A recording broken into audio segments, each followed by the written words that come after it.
श्री गौरी शंकर भगवान की जय। अथ श्री महाशिवरात्रि व्रत कथा। वाराणसी के वन में एक भील रहता था। उसका नाम गुरु दृढ़ था। उसका परिवार बड़ा था। वह बलवान और क्रूर था। अतः प्रतिदिन वन में जाकर मृगों को मारता और वहीं रहकर नाना प्रकार की चोरियां करता था। शुभकारक महाशिवरात्रि के दिन उस भील के माता पिता, पत्नी और बच्चों ने भूख से पीड़ित होकर भोजन की याचना की। वह तुरंत धनुष लेकर मृगों के शिकार के लिए सारे वन में घूमने लगा और दैव योग से उस दिन कुछ भी शिकार नहीं मिला। और सूर्य अस्त हो गया। वह सोचने लगा, अब मैं क्या करूं, कहाँ जाऊं, माता पिता पत्नी बच्चों की क्या दशा होगी, कुछ लेकर ही घर जाना चाहिए। यह सोचकर वह व्याध एक जलाशय के समीप पहुंचा कि रात्रि में कोई ना कोई जीव यहाँ पानी पीने अवश्य आएगा, उसी को मारकर घर ले जाऊंगा। वह व्याध किनारे पर स्थित बिल्व वृक्ष पर चढ़ गया और पीने के लिए कमर में बंधी तुम्बी में जल भरकर बैठ गया। भूख प्यास से व्याकुल वह शिकार की चिंता में बैठा रहा और रात्रि के प्रथम प्रहर में एक प्यासी हरिणी वहां आई। उसे देखकर व्याध को अति हर्ष हुआ और वह तुरंत ही उसका वध करने के लिए उसने अपने धनुष पर एक बाण का संधान किया। ऐसा करते हुए उसके हाथ के धक्के से थोड़ा सा जल और बिल्वपत्र टूटकर नीचे गिर पड़े। उस वृक्ष के नीचे शिवलिंग विराजमान थे। वह जल और बिल्वपत्र शिवलिंग पर गिर पड़ा। उस जल और बिल्वपत्र से प्रथम प्रहर की शिव पूजा संपन्न हो गई और खड़ खटाहट की ध्वनि से हिरणी ने भय से ऊपर की ओर देखा और व्याध को देखते ही मृत्यु भय से व्याकुल हो वह बोली, हे व्याध, तुम क्या चाहते हो, सच सच बताओ।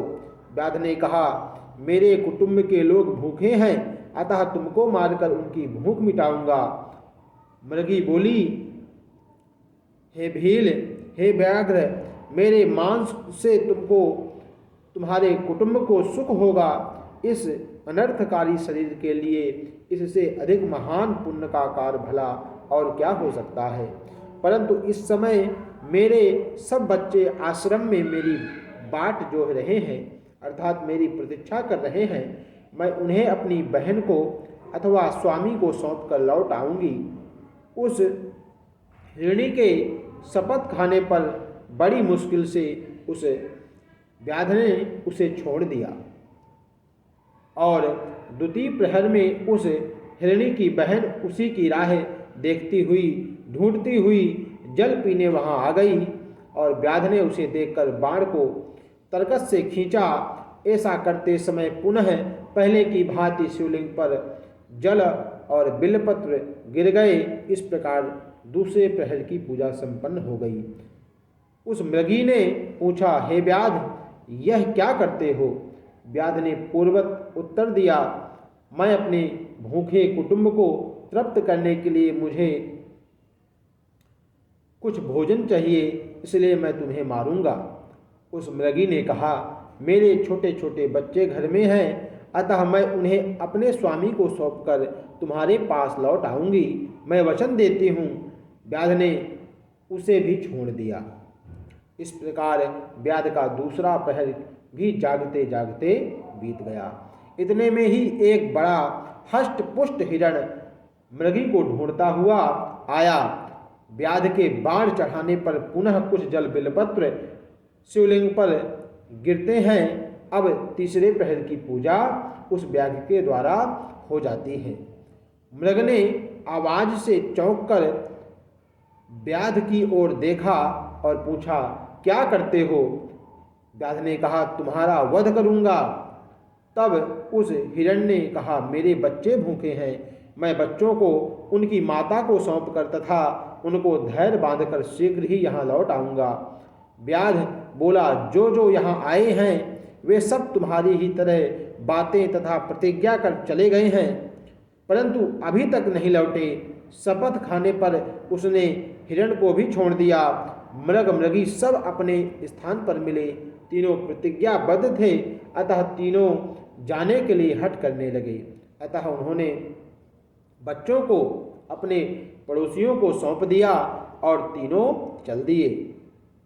उन्हें जाते देख बच्चे भी भागकर पीछे पीछे चलाए और उन सबको एक साथ आया देख व्याध को अति हर्ष हुआ।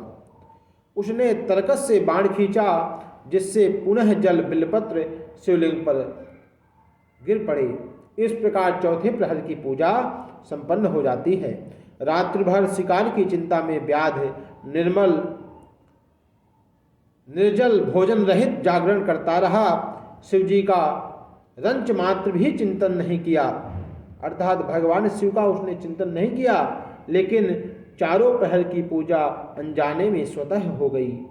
उस दिन महाशिवरात्रि थी, जिसके प्रभाव से व्याध के संपूर्ण पाप तत्काल भस्म हो गए। इतने में ही मृग और दोनों मृगियां बोल उठे, व्याध शिरोमणे, शीघ्र कृपा कर हमारे शरीर को सार्थक करो और अपने कुटुंब बच्चों को तृप्त करो। व्याध को बड़ा विस्मय हुआ। हे मृग, ज्ञानहीन पशु होने पर भी धन्य है। परोपकारी, हिंसा, हत्या और पाप कर अपने कुटुंब का पालन करता रहा। मैंने जीव हत्या कर उदर की पूर्ति की, अतः मेरे जीवन को धिक्कार है, धिक्कार है। व्याध ने बाण को रोक लिया और कहा, श्रेष्ठ मृगो, तुम सब जाओ, तुम्हारा जीवन धन्य है। व्याध के ऐसा कहने पर तुरंत भगवान शंकर लिंग से प्रकट हो गए और उसके शरीर को स्पर्श कर प्रेम से कहा, वर मांगो, मैंने सब कुछ पा लिया। यह कहते हुए व्याध उनके चरणों में गिर पड़ा। श्री शिवजी ने प्रसन्न होकर उसका गुहनाम रख दिया और वरदान दिया कि भगवान राम एक दिन अवश्य ही तुम्हारे घर पधारेंगे और तुम्हारे साथ मित्रता करेंगे। तुम मोक्ष प्राप्त करोगे। वही व्याध श्रृंगवेरपुर में निषाद राज गुह बना, जिसने भगवान राम का आतिथ्य किया। वे सब मृग भगवान शंकर का दर्शन कर मृग योनि से मुक्त हो गए और शाप मुक्त हो विमान से दिव्य धाम को चले गए। तब से अर्बुद पर्वत पर भगवान शिव व्याधेश्वर के नाम से प्रसिद्ध हुए। दर्शन पूजन करने पर वे तत्काल मोक्ष प्रदान करने वाले हैं। यह महाशिवरात्रि व्रतराज के नाम से विख्यात है। यह महाशिवरात्रि यमराज के शासन को मिटाने वाली है और शिवलोक को देने वाली है। शास्त्रोक्त विधि से जो इसका जागरण सहित उपवास करेंगे, उन्हें मोक्ष की प्राप्ति होगी। शिवरात्रि के समान पाप और भय मिटाने वाला दूसरा व्रत नहीं है।